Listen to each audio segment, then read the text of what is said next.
Will you be using the system of transfer payments as a way of, as the stick? You talked about the carrot and stick.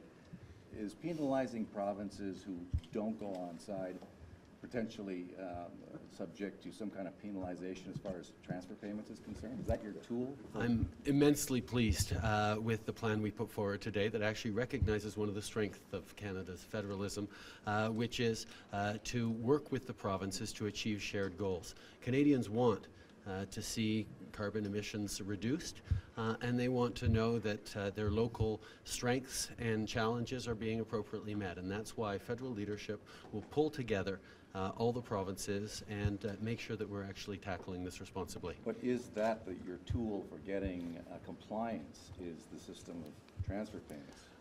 What we need in this country is leadership that is cooperative, that is collaborative, that actually sits down and achieves its shared goals. And that means sitting down with the provinces and discussing and negotiating ways to actually achieve that. And that's the work that we're going to do in the coming months and years. You can't opt out, though. I mean, you've got to be involved in your program. As you said in your speech, every province must participate. The question is, how do you get that kind of compliance? We have 85% of Canadian economy, of Canadians now represented in provinces that have a price on carbon. The federal government can draw together that leadership and will if we actually have a federal government that believes in climate change, which I'm very proud to say I do. So you talked about this ban on dirty oil sands importing into Europe. I'd like to know your reaction to that. And secondly, the industry says it needs to increase pipeline capacity to get that oil to the Maritime so they can get it to Europe. Yes.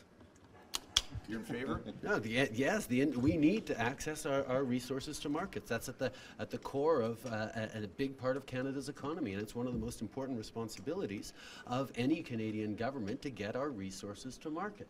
Now, the fact that we cannot right now get the social license required for various pipelines and for projects like this is because we have a government that has given no leadership on the environmental file for 8-9 years now. So Canadians are anxious about how we're going to actually protect our kids and our grandkids and how we're actually going to provide the kind of jobs when our trading partners aren't interested in engaging with us until we step up on the environmental file. The lack of leadership on the environmental file is hurting our economy. Well, you said that there has to be a combination of public trust with pipelines, and there can't be a relationship with shouting at the U.S. But the Keystone XL is such a controversial issue, and it's kind of a symbol for a lot of people who are for climate change.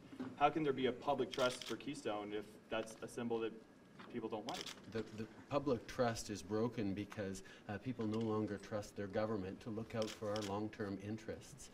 And therefore, they take actions into their own hands to try and protect themselves because they feel their government isn't. The fact is that broken trust happens because we have a government that prefers to shout at our allies and prefers to be completely inactive on any environmental oversight file rather than reassuring Canadians that we are growing our economy in responsible and environmentally sustainable ways. That's the trust we have to build again, and provinces understand that. That's why they've taken a lead on pricing carbon in the total absence of any leadership from the federal government. So I'm proud to say that I'm going to respect the spirit of federalism and work with the provinces to make sure that we build a way to reduce our emissions and to show our international partners and our best friends that we are serious, and show Canadians that we are serious about tackling the concerns people have for the future in a way that actually helps our economy. What about the assisted suicide? I was just going to go. Alberta's carbon pricing plan has been criticized. How might it fit into a federal framework, and what do you think of the plan, I guess? Well, I think that's one of the things that sitting down with all the premiers of the provinces will be very helpful with. We have a Prime Minister who hasn't sat down for years with all the premiers together to talk about issues that are of importance to all Canadians.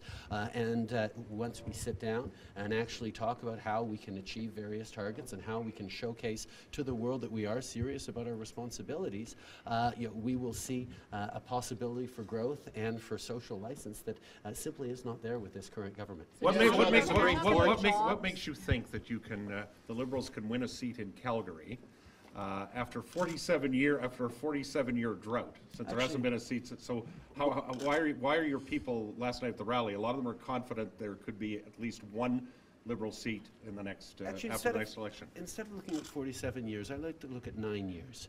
For 9 years, the people in Calgary and all across Western Canada have sent representatives to Ottawa to be their voices in Ottawa, and instead gotten back Ottawa's voice, the Prime Minister's voice, in their communities. That's a breakdown of the basic principles of democracy that Westerners, as we saw with the Reform roots, believe in deeply. There is a level of being tired with the tone, the approach, the lack of openness and accountability demonstrated by this government. And to top it off, this government has so mishandled the environmental file that it is hurting our economic development, particularly here in Alberta. I think Canadians are open and ready for a leadership that is more collaborative and cooperative, and that's exactly what we're building with extremely strong voices like Kent Hare and Nirmala Naidu and Matt Grant and others in Calgary. Can you and comment on across the assisted country. suicide, the decision from BC, please? And repeat en français, please. Bien sûr. First of all, I obviously, like everyone, have just learned of the Supreme Court's decision this morning, and I have the full printout of the judgment that I will be most likely reading on the flight home tonight to Ottawa.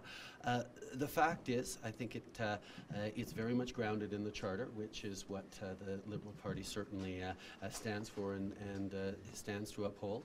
As I've long said, the important thing in a very difficult and personally impactful debate like this is to make sure that, as a Liberal, I believe that we need to protect and uphold people's rights and freedoms while making sure that we are protecting the most vulnerable in society. And I think that's the frame that the discussion is going to have to take in the coming months in the House of Commons. And I certainly hope that that discussion can be made in a responsible and respectful way, and not with the partisanship that is likely to try to rear its head in the ramp up to an election.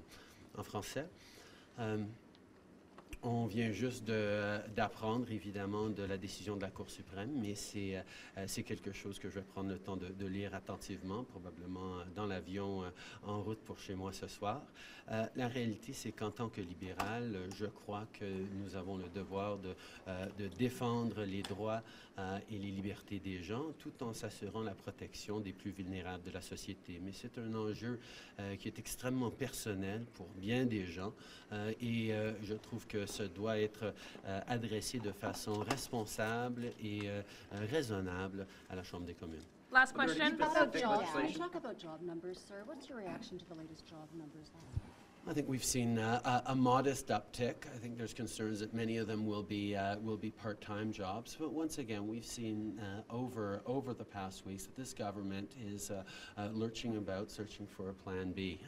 They've delayed the budget. They're not sure about what their next steps are going to be, because, quite frankly, they put all their eggs in the natural resource development basket, and that is causing them some challenges right now. The Canadian economy is most strong when we are understanding the diversity of our economy, the breadth of our geography allows for successes that are different right across the country, and that's the kind of responsible, balanced approach that allows for real success in every part of the country, particularly in Alberta these days, to be created once again. Have you spoken to anybody from the Obama administration about the need for carbon pricing in Canada? No, I have never met Mr. Obama. Thank Or you. anybody from the administration? Well, when I was in Washington a year and a half ago, I sat down with a couple of senior members of his administration and made a pitch for them to approve the Keystone XL pipeline. Did they tell you about the Thank you carbon very pricing much. at that time?